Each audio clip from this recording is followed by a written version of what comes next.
Bien, hermanos, entonces que el Señor nos bendiga a todos. Damos gracias a Dios por estas conferencias que hemos tenido, que el Señor nos ha permitido estar en este lugar donde se reúne el pueblo de Dios de esta comunidad.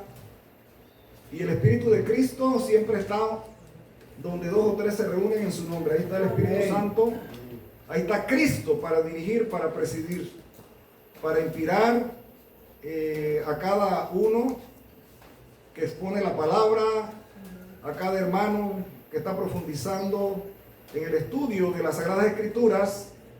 El Espíritu de Dios está ahí para asistirlo y los ángeles están con nosotros también. Amén. Así que mis hermanos, en este santo sábado le damos gloria a Dios porque nos ha permitido la vida para estar con todos ustedes. En esta mañana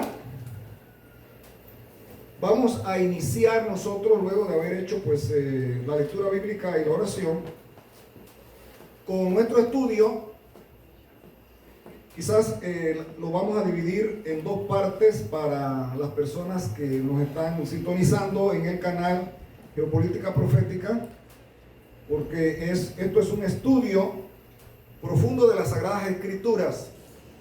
Bien, hermanos, y quiero llevarlos a Ezequiel, el capítulo 9. Ezequiel, el profeta Ezequiel, el capítulo 9. Y vamos a estar leyendo algo que tiene un paralelismo con Apocalipsis capítulo 7 y Apocalipsis capítulo 14. Aparte de otros textos del libro de Apocalipsis que nos hablan del sellamiento del pueblo de Dios, del sellamiento del pueblo de Dios.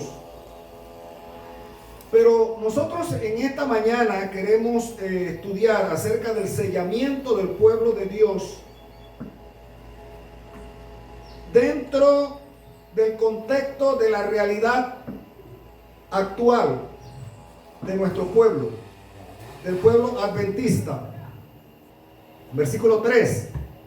Y la gloria del Dios de Israel se elevó de encima del querubín sobre el cual había estado el umbral de la casa, y llamó Jehová al varón vestido de lino que tenía a su cintura el tintero de escribano. Y le dijo Jehová: pasa por en medio de la ciudad, por en medio de Jerusalén, y ponle una señal en la frente a los hombres que gimen y que claman a causa de todas las abominaciones que se hacen en medio de ella. Y a los otros dijo, oyéndolo yo: pasad por la ciudad en pos de él y matad. No perdone vuestro ojo ni tengáis misericordia. Matad a viejos, jóvenes, vírgenes, niños y mujeres, hasta que no quede ninguno. Pero a todo aquel sobre el cual hubiere señal, no os acercaréis y comenzaréis por mi santuario. Comenzaron pues desde los varones ancianos que estaban delante del templo. Mis hermanos, la sierva de Dios dice que esta profecía de la visión de Ezequiel 9 se va a cumplir en nuestro tiempo, en el tiempo del fin. O sea que esto tiene un doble cumplimiento. Se cumplió en los días de Israel y se va a cumplir también en nuestros días. Y yo tengo una lectura aquí, que es la que les voy a distribuir después, de Testimonios Selectos del tomo 1, la página 183 a la 189, o sea, el capítulo 32, donde la sierva de Dios hace un análisis de este capítulo 9 de Ezequiel, aplicando esa experiencia del ángel con tintero de escribano, que pone una marca, una señal en todos aquellos que gimen y claman por las abominaciones que se hacen en Jerusalén, y todos aquellos que están a cuenta con Dios, se les pone una señal. Solamente a los que se les pone la señal en sus frentes se salvarán de la destrucción que traen los varones con instrumento de destruir, de la destrucción final. Entonces, sucedió en el pasado, va a suceder en el presente. Yo hago la pregunta, ¿cómo está la iglesia de Dios hoy? La iglesia que dice ser el pueblo de Dios. ¿Cómo se encuentra su situación? ¿Están obedeciendo los mandamientos de Dios? ¿Están cumpliendo con todo lo que el Señor ha señalado en cuanto a cumplir su palabra, a andar ordenadamente en su vida, a reflejar el carácter de Cristo? Esa es la condición de la iglesia de la Odisea. En este tiempo estamos en el periodo de la iglesia de la Odisea. Y la iglesia de la Odisea, según Apocalipsis, es una representación de la iglesia adventista del séptimo día mundial. ¿Cuál es la condición de la iglesia de la Odisea hoy en día? Es precaria, es una situación de apostasía. Se ha hecho alianza inclusive con el hombre de pecado. Se han traído los ídolos dentro de la congregación, dentro de la iglesia. ¿Cuáles ídolos? Las modas, la forma de comer pervertida, la música que no alaba a Dios, sino que es una música que está mezclada con un tinte cristiano y un tinte mundano. Se está haciendo una mixtura, una mezcla entre lo santo y lo profano. Igual como sucedió con Nadab y Abiú, cuando ofrecieron fuego extraño en el altar. ¿Y cuál fue el resultado? La destrucción de ellos. Muerte instantánea. Entonces, la apostasía también abarca las doctrinas. Hoy en día hay una iglesia en Venezuela, la iglesia de Mérida Centro. No sé si ustedes lo han visto en YouTube o en Facebook, Telegrams, en las redes sociales. Esa iglesia, hace pocas semanas, se le ha abierto un proceso para su defraternización, para desligar esa iglesia de la organización adventista del séptimo día, para desligarlo, para defraternizarlo. Una iglesia como de 150 miembros. ¿Cuál ha sido el pecado de esa iglesia? Que han declarado que solamente existe una definición de pecado, y es la que dice la señora White en varios lugares, y todo eso apunta a que pecado es infracción de la ley de acuerdo a 1 de Juan 3:4, que es la única definición de pecado. Escuchaba yo a un pastor corporativo defendiendo el punto de la organización, el punto de los pastores, de los dirigentes, de la misión allá en Mérida, defendiendo a los pastores. Y él decía que hay varias definiciones de pecado. Y mencionó 4 textos bíblicos, entre ellos 1 de Juan 3:4. Él dice, sí, claro. Una de las definiciones de pecado es 1 de Juan 3:4. Pecado es infracción de la ley.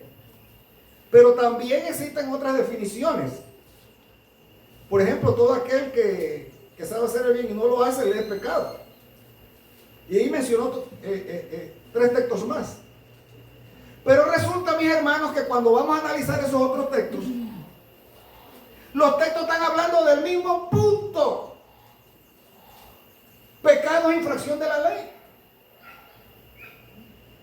El que sabe hacer lo bueno y no lo hace, es pecado. ¿Y qué es eso? Infracción de la ley. Dice que la ley de Dios es, dice el apóstol Pablo, que la ley de Dios es santa, justa y buena. Así que el que no quiere hacer lo bueno de la ley le es pecado, es infracción de la ley. Entonces, ¿de qué me estás hablando? Usted ve cómo se manipulan los textos con falacias, tipo romanismo. Eso no se lo puedo aceptar a los apologistas católicos que están en las redes sociales, porque ellos están instruidos para eso, para atacar la verdad mediante el error, el subterfugio, falacias y sofisma. Pero de un ministro adventista que manipule los textos bíblicos para decir que lo que dice la hermana White, porque eso es lo que está diciendo al final. La hermana White dice que la única definición de pecado es que pecado es infracción de la ley. Pero él dice que hay más definiciones. Y cita textos bíblicos de manera falaz. Falaz. ¿Por qué? Porque esos otros textos dicen lo mismo, solo que lo está diciendo con otras palabras, mis hermanos. Entonces, alguien dirá, bueno, a la organización, es verdad que han entrado ídolos a la iglesia, a la organización. Pero no solamente han entrado ídolos de la moda, de la música, de la forma de comer y un montón de cosas que hay de costumbres, celebraciones de festividades paganas. Yo me imagino que el 14 de febrero lo celebramos también en algunas congregaciones, ¿verdad? Entonces, el día de San Valentín, imagínese usted, el día de las madres, de la Inmaculada Concepción, ¿ah? Las navidades, celebrando Tamuz, ¿verdad? Entonces, los ídolos han entrado, pero más que los ídolos han entrado falsas doctrinas. Y una de las doctrinas que ha entrado, mi hermano, que es terrible, esa falsa doctrina es una doctrina del papado que indica que pecado no es infracción de la ley, sino que pecado es la naturaleza con que hemos nacido. O sea que porque nosotros nacimos con tendencia al pecado, que porque nacimos con esa herencia de Adán, de que la carne nos lleva cautivo a la transgresión, que nacemos entonces, por ende, pecadores, y nacemos con la culpa del pecado, nacemos culpables. Eso es una doctrina católica romana que ha permeado lamentablemente la organización adventista mundial desde la década de los 50, y especialmente cuando se escribe el libro Question on Doctrine en 1957, mis hermanos. Se cambió el concepto de pecado. Ya pecado no es infracción de la ley, sino que pecado es un estado, una condición con la cual se nace y por lo tanto se nace culpable. Por eso es que los católicos bautizan a los niños pequeños. Pero acá, en la organización adventista, no bautizan bebés. Sin embargo, tienen una dualidad de concepto en cuanto al pecado, mis hermanos, que a las finales viene siendo lo mismo que está predicando Roma. Así que no disimulen, ni doren la píldora, porque es lo mismo que está predicando Roma en cuanto al concepto de pecado. Y sabe una cosa, mis hermanos, ¿de dónde viene eso? De atacar lo que significa la naturaleza de Cristo. ¿Con qué naturaleza vino Cristo? ¿Con qué naturaleza vino Cristo cuando nació de María? ¿Con la de Adán antes de la caída? O sea, sin tendencias al pecado. ¿O con la naturaleza de Adán después de la caída, donde Adán ya venía con tendencias al pecado? Vino con la de Adán después de la caída, con tendencias al pecado. ¿Jesús pudo haber sido tentado? Sí. Sí pudo haber. Y es más, el diablo lo intentó. Mateo capítulo 4, el diablo intentó tentar a Jesús y hacerlo caer. ¿Qué tal que hubiera caído? Nos hubiéramos perdido todos, mis hermanos. No tuviéramos salvación. Entonces, para poder que Jesús hubiese sido tentado, tenía que venir con la naturaleza de Adán después de la caída, mi hermano. ¿Lo tentó con qué? ¿Con la comida? Lo tentó también con el asunto de la codicia, ¿verdad? Porque le mostró todos los reinos del mundo para que lo adorase si se postraba, ¿verdad? El enemigo le iba a entregar los reinos del mundo porque a él había sido entregado. ¿Quién se lo entregó? Adán. Ahora, también lo tentó cuando le dijo, tírate de aquí. Prueba a Dios, a ver si la palabra de Dios es verdad, a ver si los ángeles, Dios manda a los ángeles para que tu pie no tropiece en piedra. Miren, mis hermanos, cuando escupían a nuestro Señor Jesús, cuando lo laceraban, cuando Jesús tuvo allá, mis hermanos, un juicio injusto, cuando lo fueron a tomar preso y uno de sus discípulos sacó una espada para librar a Jesús de que lo tomaran preso e hirió al siervo del sumo sacerdote y le cortó la oreja. ¿Qué dijo Jesús? Vuelve la espada a su lugar. ¿Tú no crees que yo pudiera orar a mi Padre y mandaría legiones, verdad, a defenderme? Pero ha llegado mi hora, la hora de que el Hijo del Hombre sea entregado y sea muerto y crucificado, ¿verdad? Iba a morir en una muerte de cruz. Pero ahí, todo eso fueron tentaciones para Jesús, porque Jesús pudo haberse escapado. Jesús pudo haberse librado. En la cruz Él se pudo haber bajado. Es más, el enemigo le asusaba, allí le tentaba. Pero Jesús resistió hasta el final. Amén. Entonces vino con la naturaleza de Adán después de la caída. Pero ¿qué dice el libro Question and Doctrine? Que fue antes de la caída. Eso es una blasfemia. Y las 28 doctrinas son ambivalentes. Dice que por un lado vino con la naturaleza de Adán antes de la caída y por otro lado vino con la naturaleza de Adán después de la caída. O sea, ni una cosa ni la otra. No, señor, en la Biblia no hay nada ambivalente. Es sí o no. Y amén. Y amén. Entonces, mis hermanos, lamentablemente la organización está en una situación no solamente de que ha traído los ídolos dentro del templo, sino que apostatado de la fe, abandonando una doctrina fundamental que se llama justificación por la fe, que es el corazón del mensaje del tercer ángel. ¿Qué le parece? Un ataque al corazón del mensaje del tercer ángel. Y de ahí, cuando tú tumbas una doctrina, todas las demás se van viniendo abajo. Por eso es que el sábado no lo guardan como debe ser. Por eso es que hay muchas, vamos a decir, se ha aflojado mucho, se ha aliviantado mucho los ordenamientos y los estatutos y los decretos de Dios dentro de la iglesia. Bien, entonces esa es la condición en que está hoy el pueblo adventista, lamentablemente.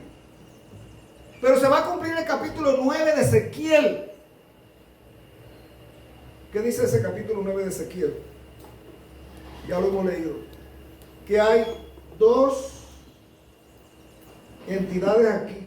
Una con un tintero de escribano a poner una señal para todos aquellos que estén gimiendo, que estén orando, que estén llorando, que estén acorde con la norma divina, que estén lamentándose por los pecados que hay en la iglesia, en Jerusalén. Pero vemos también, mis hermanos, vemos también aquí el otro caso. A los otros varones que venían, les dijo, versículo 5, pasad por la ciudad en pos de él y matad, no perdone vuestro ojo, ni tengáis misericordia. Eso es lo que va a pasar con el pueblo adventista, mi hermano. Y ahora vamos a leer aquí rápidamente mensajes selectos, lo que dice la sierva de Dios al respecto. Y clamó en mis oídos con gran voz diciendo, los visitadores de la ciudad han llegado y cada uno trae en su mano su instrumento para destruir.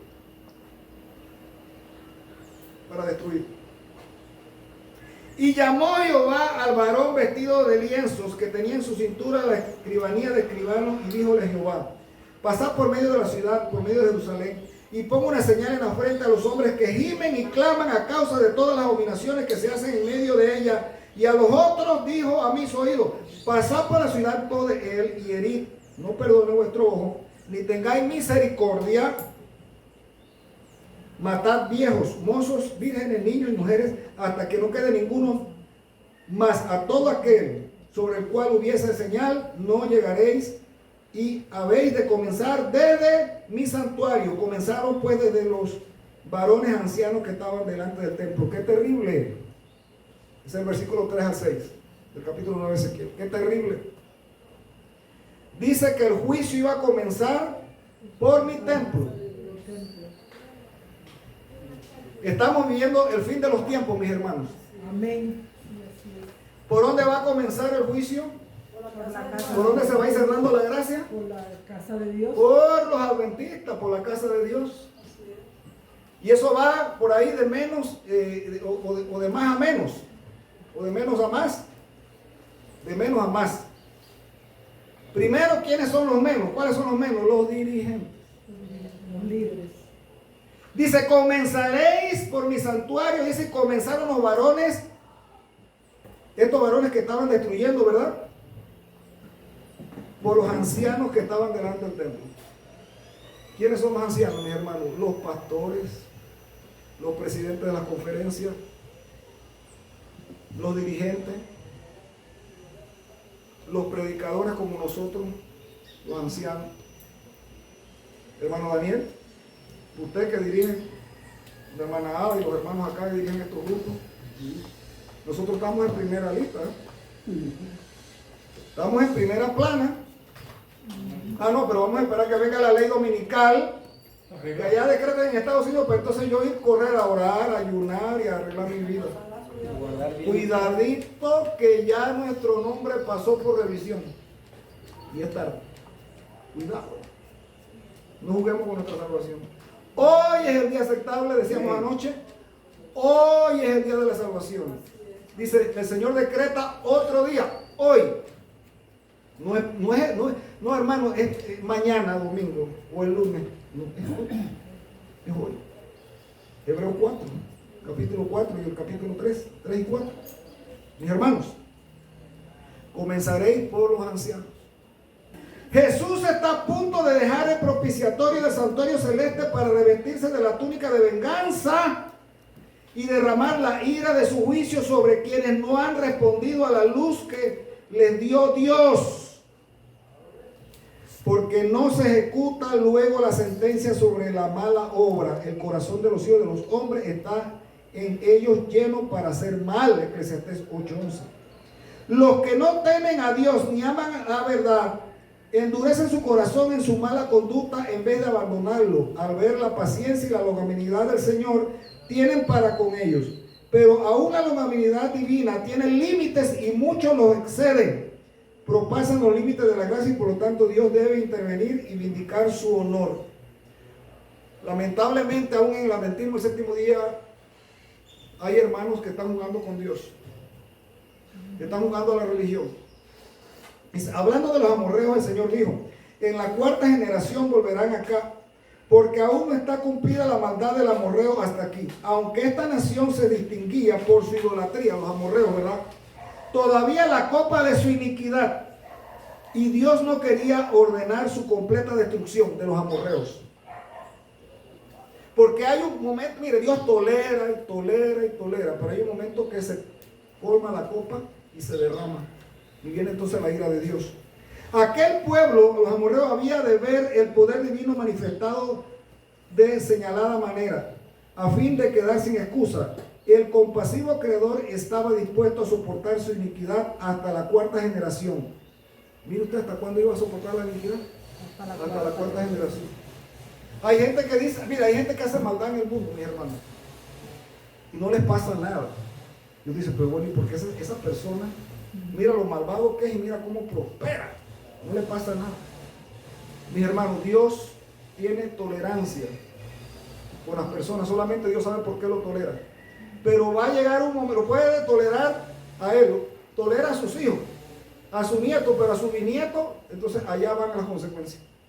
Porque dice que el Señor puede soportar la iniquidad hasta la cuarta generación. Entonces, si no veía mejoría, caerían los juicios divinos. Caerían los juicios divinos. Aparte de que ese individuo que comenzó, vamos a suponer, que hizo su riqueza mediante la explotación del pobre, mediante la corrupción, el robo, etcétera, porque hay gente que se hace rica así, por lo menos aquellos que lavan dinero y ese tipo de cosas, y piensan que la justicia nunca les va a alcanzar, y a lo mejor mueren de 80 años, de 100 años y no les pasó nada. Pero mis hermanos, más adelante su generación la va a pagar, y aparte de eso él va a ser levantado después del milenio a pagar todo lo que hizo, así que no se escapa. No se escapa. Nadie se escapa. Con infalible exactitud lleva aún el ser infinito una cuenta con todas las naciones. Las naciones tampoco se escapan. Las naciones. Mientras su misericordia se revela con llamamientos al arrepentimiento, esta cuenta permanece abierta, pero cuando las cifras llegan a cierta cantidad que Dios fijó, comienza el ministerio de su ira, se cierra la cuenta, cesa la paciencia divina, ya no hay más intercesión en favor de dichas naciones. Todas las naciones, incluyendo los Estados Unidos. Dice que cuando los Estados Unidos decreten la ley dominical, ya ahí va a ser ya lo último. Rebasará la Apostasía copa nacional. y vendrá la ruina nacional. Eso no significa que ahora no están recibiendo castigo. Claro que están recibiendo. ¿Usted cree que la cosa anda buena en Estados Unidos? Eso no está bien allá, mi hermano. Ahorita ya está escasez de alimentos ahí. Hay situaciones difíciles, pero todavía no han rebasado la copa. Pero cuando se metan contra la ley de Dios y el sello de Dios, el santo sábado, ahí sí van a rebasar la copa y será la ruina nacional. Dice, la crisis se acerca rápidamente, se aproxima el tiempo de la visitación de Dios. Aunque le repugna castigar, castigará. No obstante, muy pronto quienes anden en la luz verán las señales del inminente peligro, pero no se han de quedar tranquilamente sentados en espera de la ruina que no ha de alcanzarlos, consolándose con la creencia de que Dios resguardará a su pueblo en el día de la visitación. Muy lejos de esto, deben darse cuenta que están obligados a trabajar diligentemente por la salvación de los demás, impetrando con firmísima fe el auxilio de Dios. La oración del justo obrando eficazmente puede mucho. Amén. Amén. Sigue la sierva de Dios. La levadura de piedad no ha pervertido del todo su potencia. Cuando mayores sean el peligro y la depresión de la iglesia, la pequeña hueste de los que permanecen en la luz gemirá y se lamentará de las abominaciones cometidas en la tierra. O sea, no solamente está cimiento por lo que pasa en la iglesia, sino por lo que pasa en la tierra. Pero sus oraciones se elevarán más especialmente en favor de la iglesia, porque sus miembros se conducen a la manera del mundo. A la manera del mundo. Las fervorosas oraciones de estos pocos fieles, están hablando de esos pocos fieles de Ezequiel 9, porque aquí se está comentando Ezequiel 9, de los pocos fieles que reciben el sello del tintero de escribano, de ese ángel que trae ese tintero, que son pocos. Las fervientes oraciones de estos pocos fieles no serán baldías. Cuando el Señor llegue con vengativo brazo, llegará también como protector de quienes hayan conservado pura la fe y no se hayan contaminado con el mundo. ¿Cuándo van a venir, mis hermanos, los varones con instrumentos de destrucción? ¿Cuándo van a venir? ¿Antes del sellamiento o después del sellamiento? Después del sellamiento. O sea que ahorita deberíamos todos nosotros estar recibiendo el sellamiento para que cuando venga la destrucción no perecer con los impíos. Dice acá, para aquel entonces, cuando venga la venganza, cuando vengan los varones con instrumentos de destruir, para aquel entonces, eso está en el futuro, prometió Dios vengar a sus elegidos que claman a Él día y noche, aunque sea longánime con ellos. El día de la venganza del Señor se acerca. El sello de Dios solo marcará la fuerte fe de quienes giman y se lamenten de las abominaciones cometidas en la tierra. Los que simpaticen con el mundo y coman y beban con los beodos serán seguramente destruidos con los inicuos. Serán seguramente destruidos con los inicuos. Los ojos de Jehová están sobre los justos y atentos sus oídos al clamor de ellos. Pero la ira de Jehová contra los que mal hacen. Salmo 34, versos 15 al 16. Seguimos leyendo rápidamente para entrar en un punto que nos interesa acá, mis hermanos, y es el sello de Dios. Nuestra propia conducta determinará si hemos de recibir el sello de Dios vivo o hemos de ser arrebatados por las destructoras armas. Ya han caído sobre la tierra unas cuantas gotas de la ira de Dios. Pero cuando se derramen las 7 últimas plagas, ¿Cuáles son el instrumento de destrucción de Dios? Las 7 últimas plagas. Esos son los instrumentos de destrucción. Cuando se derramen las 7 últimas plagas sin mezcla en la copa de su indignación, entonces serán demasiado tarde para arrepentirse y encontrar refugio. No habrá entonces sangre expiatoria que lave la mancha del pecado. Ya no habrá gracia. No habrá gracia. Y dice acá, en aquel tiempo se levantará Miguel, el gran príncipe que está por los hijos de su pueblo. Será tiempo de angustia, cual nunca fue después que hubo gente hasta nosotros. Mas en aquel tiempo será libertado tu pueblo, todos los que se hayan escrito en el libro, Daniel 12:1. Cuando llegue este tiempo de angustia, ya estarán decididas todas las causas. Ya no habrá probación ni misericordia para el impenitente. El sello del Dios vivo estará sobre su pueblo. Y por último, dice la sierva de Dios de aquí: ¿qué estáis haciendo, hermanos, en la gran obra de preparación? Los que están unidos al mundo reciben el molde mundano y se preparan para la marca de la bestia. Pero los que han perdido toda confianza en su egoísmo y se humillan ante Dios y purifican sus almas obedeciendo a la verdad, reciben el molde celeste y se aparejan para recibir el sello de Dios en su frente. Cuando se promulgue el decreto y quede estampado el sello, el carácter de quienes lo reciban permanecerá puro y sin mancha para toda la eternidad. Amén. Entonces, mi hermano, ¿cuándo es que se alcanza la victoria? Como dice la nueva teología, que dice que no importa, que vas a seguir pecando hasta el final, y que cuando Cristo venga, entonces te va a quitar esos pecados. La victoria se alcanza antes. Eso de que el pecado, el ser humano viene con eso, la doctrina de la justificación y de la santificación, eso no es valedero. Se escribió, pero no se cumple al decir que tú eres pecador. Exacto. Es como letra muerta para la nueva dirigencia, lamentablemente, mis hermanos. Pero aquí dice que son los que purifican sus almas obedeciendo a la verdad. Entonces van a recibir el molde divino. Y cuando reciben el molde divino, inmediatamente viene el sello. Y una vez que reciban el sello de su carácter, así permanecerá por la eternidad. Amén. ¿Y cuándo es que se recibe el molde y el sello? ¿Después que se terminó la gracia o antes que se termine la gracia? Así que la victoria de los 144,000 se alcanza antes de que se termine la gracia. La victoria en el carácter y el sello de Dios.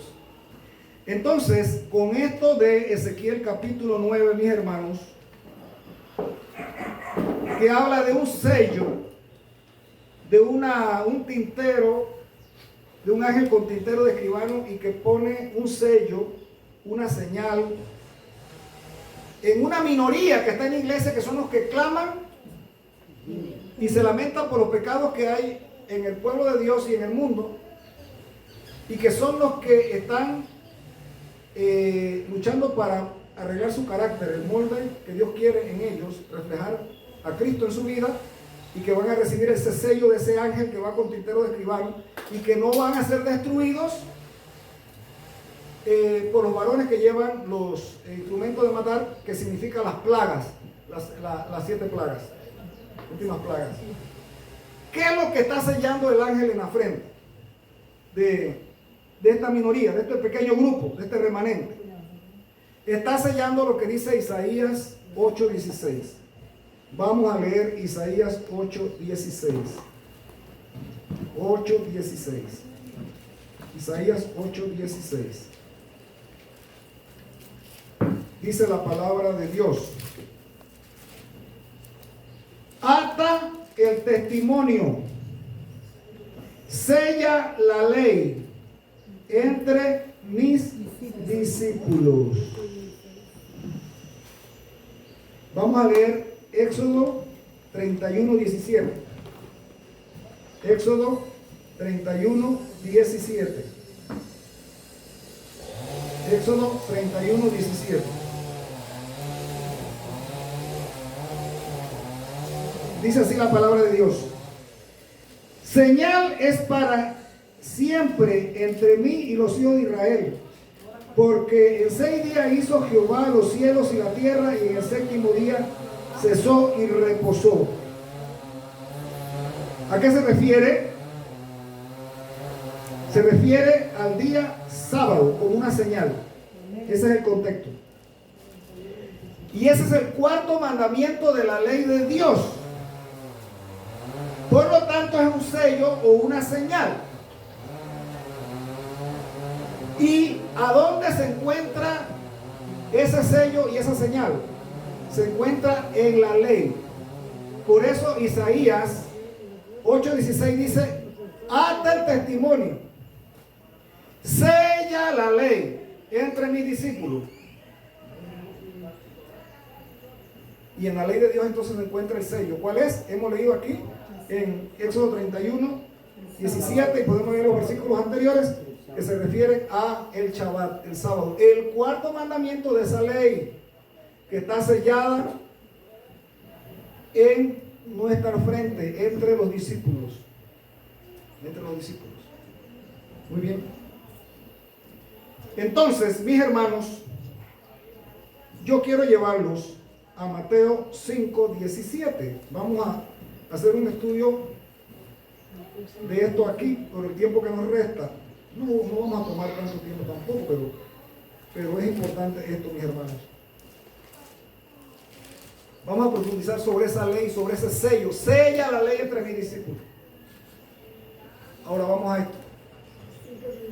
Yo escucho a los apologistas católicos, incluyendo al señor Luis Toro, y lo digo aquí en mi canal, al señor Luis Toro, que es el que comanda la pandilla de estos señores engañadores y apóstatas de la iglesia romana, y que también el protestantismo apóstata es muy sustancioso de esto, porque todos apadrinan, lamentablemente, que dice que Cristo vino a cambiar esa ley, que dice Isaías 8:16, que se ordena allí por parte de Dios de sellarla en medio de los hijos de Dios, de los discípulos de Dios.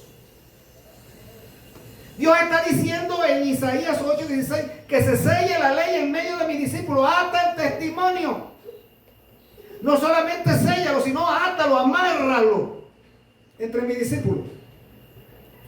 Pero Luis Toro y estos apologistas católicos y toda esta gente, el protestantismo apóstata, dice que no, que Jesús vino a cambiar la ley, o sea, a desatar lo que Dios dijo que atara, a quitar lo que Dios dijo que sellara entre sus discípulos.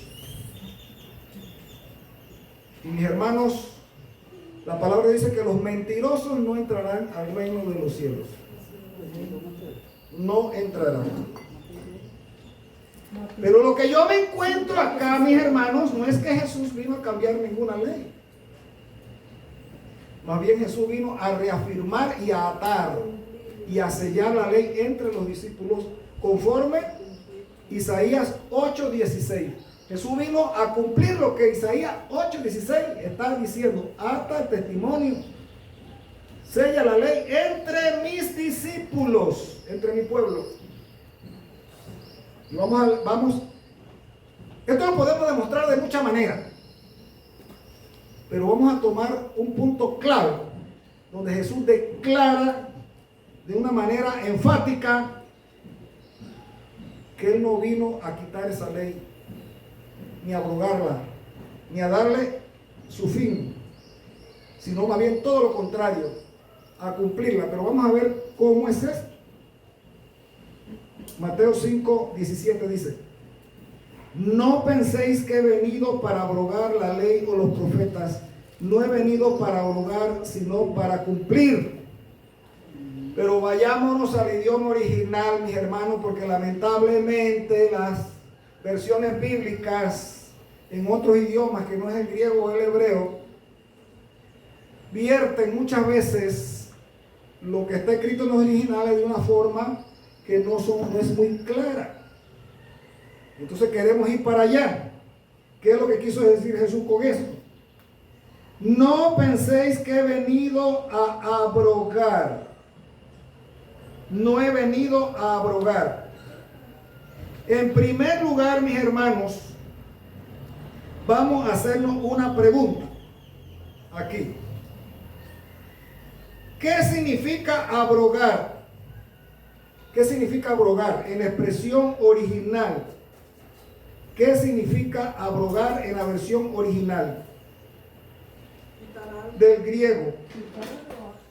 Y si vamos también al hebreo, ¿qué significa abolir o abrogar? Mis hermanos, esa expresión significa quitar, significa desechar. Jesús no vino a abrogar, a quitar, a desechar, a modificar su ley, la ley del Padre. Pero vayamos al punto, a la expresión que más nos interesa. Dice que no he venido a abrogar, sino para cumplir. Esa palabra en español, cumplir, ¿de dónde viene? De la palabra plerosai. ¿Qué significa plerosai? Significa llenar, completar, cumplir. Pero ¿saben una cosa, mi hermano? Que el hebreo todavía da una expresión más profunda de lo que significa cumplir. El hebreo. ¿Qué palabra hebrea es la que se señala ahí como cumplir? Y sabe usted, mis hermanos, que en la Septuaginta, ¿verdad? Que era una versión que utilizaban los judíos para el Antiguo Testamento. Estaba en griego, pero el Antiguo Testamento fue escrito en hebreo y algunas partes en arameo. Y mis hermanos, el idioma original de Jesús, con la que se expresaba Jesús y los apóstoles, era el arameo y el hebreo. Entonces, en hebreo, la palabra cumplir, ¿cuál era? Era la palabra malé. Puede apuntarlo, aunque yo le voy a dar aquí esta copia para que ustedes vean. Malé. ¿Ah? No, malé. La palabra cumplir es malé. Malé. La palabra cumplir. Y vamos a ver, mis hermanos, ese cumplir, ¿qué significa? No solamente significa llenar o completar, sino que malé va más allá. Vamos a verlo en Números 14, 24. Números 14, 24. Números 14, 24. Dice así, ya lo tienen ahí, Números 14, 24. ¿Qué significa la palabra malé? O sea, cumplir. Porque ahí es donde está el kit del asunto, mis hermanos. Dice aquí, pero a mi siervo Caleb, por cuanto hubo en él otro espíritu y decidió ir en pos de mí, yo le meteré en la tierra donde entró y su descendencia la tendrá en posesión. Mire, lamentablemente la Reina Valera aquí no traduce como debiera ser. Pero ahí donde dice que Caleb decidió ir en pos de mí, ¿sabe qué? Esa expresión se traduce al castellano, decidió ir en pos de mí, ¿de dónde viene? De malé. O sea, podemos leer así, mis hermanos, pero a mi siervo Caleb, por cuanto hubo en él otro espíritu, malé, yo le meteré en la tierra donde entró. Malé. ¿Qué significa malé? Obedecer. No nada más cumplir, no nada más llenar, no nada más completar, porque eso a veces se presta como a confusión. Sino significa obedecer lo que te han mandado. Se lo digo, mis hermanos, porque los apologistas católicos y protestantes que atacan a la ley de Dios y al sábado, si usted simplemente le dice, no, pero es que cumplir, que es completar, es llenar, como dice Perosó, pero ellos le dicen, claro, Jesús cumplió la ley por nosotros. Por lo tanto, ya no tenemos obligación de guardar la ley porque ya Él hizo el trabajo por nosotros. Jesús cumplió la ley y por lo tanto, como Él la cumplió, ya yo no tengo que hacer nada porque Él ya cumplió con el trabajo.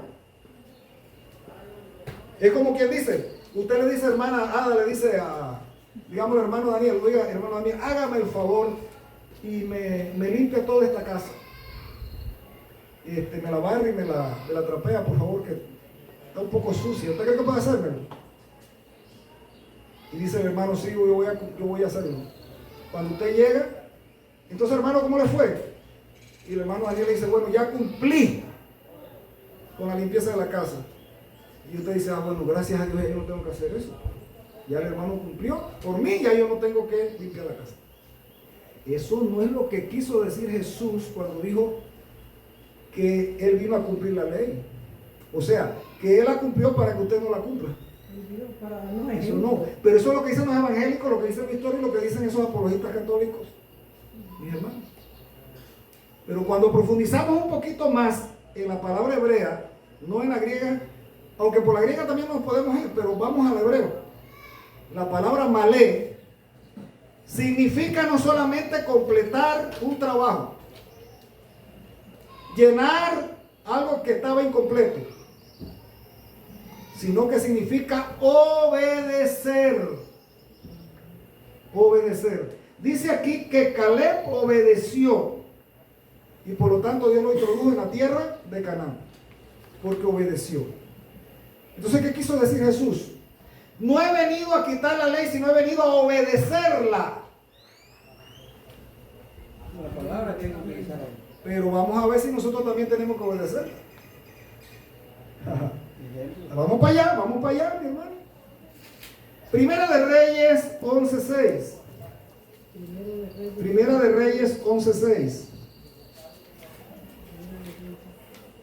Primera de Reyes 11:6. Primera de Reyes 11:6. Entonces, malé significa obedecer lo que me manda. Primera de Reyes 11:6. E hizo Salomón lo malo ante los ojos de Jehová y no malé, o sea, no siguió cumplidamente a Jehová como David su padre. Aquí lo está hablando en negativo. Ahí la palabra no siguió cumplidamente es malé. Se leería de esta manera: e hizo Salomón lo malo ante los ojos de Jehová y no malé, o sea, no cumplió, no siguió, no obedeció a Jehová como David su padre. No obedeció. ¿Jesús obedeció la ley? Amén. ¿Jesús malé o no malé? Sí malé, ¿no? Obedeció. Bien. Seguimos adelante. Entonces, Mateo 13:48. Mateo 13:48.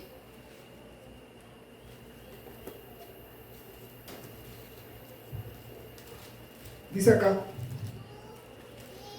hablando de la red, de la pesca. Y una vez llena, la sacan a la orilla y sentados recogen lo bueno en cesta y lo malo echan fuera.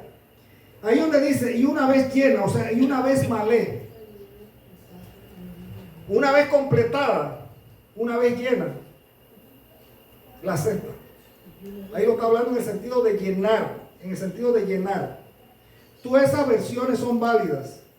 Ahora, Mire usted lo que sucede acá, mis hermanos. Vamos a ver Gálatas 5:14.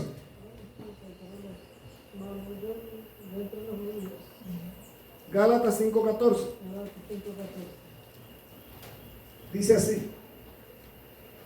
Gálatas 5:14. Ya vimos que Jesús malé, o sea, Jesús cumplió, ¿verdad? Obedeció a la ley de Dios. No la desobedeció.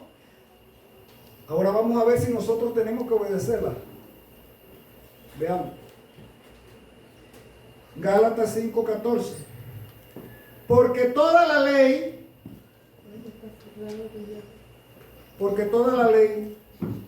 en esta sola palabra se malé, se cumple, malé. Amarás a tu prójimo como a ti mismo. Porque toda la ley, Jesús que dijo, no pensé que he venido a abrogar la ley o los profetas, sino he venido a obedecerla. Y aquí dice, porque toda la ley se cumple, o sea, malé, cumplir. Plerosó en griego, malé en hebreo. Toda la ley se cumple, malé, en obediencia. Porque amarás al prójimo como a ti mismo. Pregunto yo, ¿qué significa amar al prójimo a ti mismo, como a ti mismo? ¿Obedecer la ley o no obedecerla? No lo vas a matar. Ni siquiera te vas a enojar contra él. Porque estás pecando. No le vas a calumniar. No vas a murmurar en contra de tu prójimo. No vas a andar pegando mentiras. No vas a andar por allí calumniando. No vas a robar. Si tienes un puesto público no vas a ser corrupto. ¿Ah? No vas a andar pegando mentiras, falso testimonio. No vas a codiciar a la mujer de tu prójimo, ni las cosas buenas, ni las cosas de tu prójimo. Eso es amar al prójimo. Eso es malé, cumplir, obedecer. Como hizo Jesús, que también malé obedeció. No vino a quitar la ley. Y aquí nos dice que nosotros tenemos también que malé, también tenemos que cumplir. ¿No es cierto? Entonces, y para Dios, podemos tener dioses ajenos. Podríamos tener imágenes y venerar las imágenes. Podríamos violar el sábado, el Shabbat, y guardar en su lugar el domingo o ningún día. Cuando la palabra de Dios dice en Isaías 8:16, sella la ley entre mis discípulos, ata el testimonio. Y Éxodo 31, donde leímos en antes, que habla del sábado, dice que es señal. Así que el sello de Dios está en el cuarto mandamiento de la ley de Dios. Por eso sella la ley en medio de mis discípulos. Por eso es que Ezequiel 9 habla del mensajero con tintero escribano que sella al pueblo de Dios en su frente.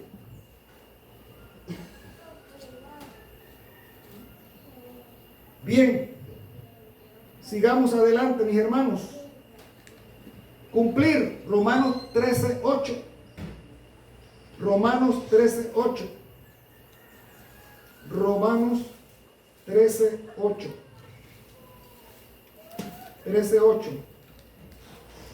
La gente dice, no, pero es que ya Cristo cumplió la ley por mí. Vamos a ver. Romanos 13:8. No debáis a nadie nada, sino el amaros uno a otro, porque el que ama al prójimo, ámale la ley. Ha obedecido, ha cumplido, ha obedecido la ley como Josué obedeció la voz de Dios y Dios lo introdujo en la tierra de Canaán.